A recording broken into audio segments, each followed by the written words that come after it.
గాంధీ భవన్ లో Kurian committee meeting కు హాజరైన వరంగల్ ఎంపీ కడియం కావ్య పలు అంశాలపై స్పందించారు. గత ఎన్నికల్లో ఓటింగ్ శాతంతో పాటు ఓడిన చోట కారణాలు అడుగుతున్నట్లు తెలిపారు. అర్బన్ ఏరియాలతో పాటు కొన్ని నియోజకవర్గాల్లో బీఆర్ఎస్ ఓట్లు అధికంగా బీజేపీకి షిఫ్ట్ అయ్యాయన్నారు. అందుకే రాష్ట్రంలో బీజేపీకి 8 సీట్లు వచ్చాయని కమిటీకి తెలిపినట్లు ఎంపీ కావ్య వెల్లడించారు.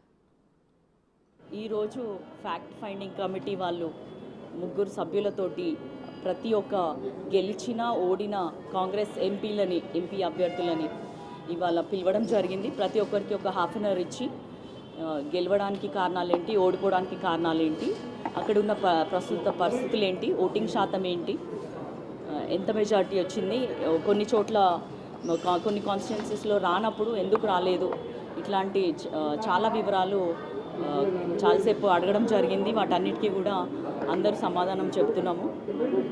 వాళ్ళు ఈ ఫ్యాక్ట్ ఫైండింగ్ కమిటీ ద్వారా అసలు కాంగ్రెస్ ఎన్ని చోట్ల బలంగా ఉంది, ఇంకెన్ని చోట్ల మైనస్లో ఉంది, ప్లస్ దాన్ని ముందుకు తీసుకెళ్ళడానికి చేయాల్సిన మా ఆలోచనలు ఏంటి అంటే మమ్మల్ని కూడా అడగడం జరిగింది. కాంగ్రెస్ని కొన్ని చోట్ల వీక్ ఉన్న చోట్ల బలోపేతం చేసుకోవడానికి ఏం చేస్తే బాగుంటుందని అడగడం జరిగింది. ఎక్కడైతే మెజారిటీ వచ్చింది, ఎక్కడ రాలేదు అని నన్ను వివరణ అడగడం జరిగింది. నేను చెప్పాను, అక్కడ ఉన్న కారణాలు వివరించాను. సో ఇది ఇవాళ ఈరోజు 16 మంది ఎంపీ అభ్యర్థులందరినీ కూడా పిలవడం జరిగింది. సో బై నైట్ ఇదంతా ఇవాళ క్లోజ్ అయిపోయి ఒక రిపోర్ట్ ఇవ్వడం జరుగుతుంది. వరంగల్ ఈస్ట్లో ఒక్క దాంట్లో తక్కువ వచ్చింది.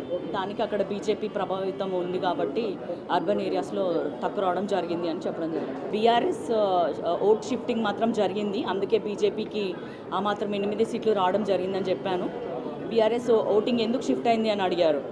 అయితే బీఆర్ఎస్లో వాళ్ళకున్న వీక్నెస్లు, వాళ్ళు ఇప్పుడు బీజేపీతో ఎంతైనా ఒక పూరితమైన వాతావరణం ఏర్పాటు చేసుకోవడానికి వాళ్ళ బీఆర్ఎస్ ఓట్ షిఫ్టింగ్ జరిగిందని చెప్పడం జరిగింది. ఫోన్ ట్యాపింగ్ కేసులు, ఇంకా రానున్న రోజు ఈ ల్యాండ్ అక్విజిషన్ కేసెస్ అన్నీ కూడా ఒక్కొక్కటిగా బయటకు వస్తున్నందుకు వాళ్ళు ఆల్మోస్ట్ బీజేపీకి సరెండర్ అవ్వడం వల్లనే బీజేపీకి ఈ మాత్రం 8 సీట్లు వచ్చినాయి అని చెప్పడం జరిగింది.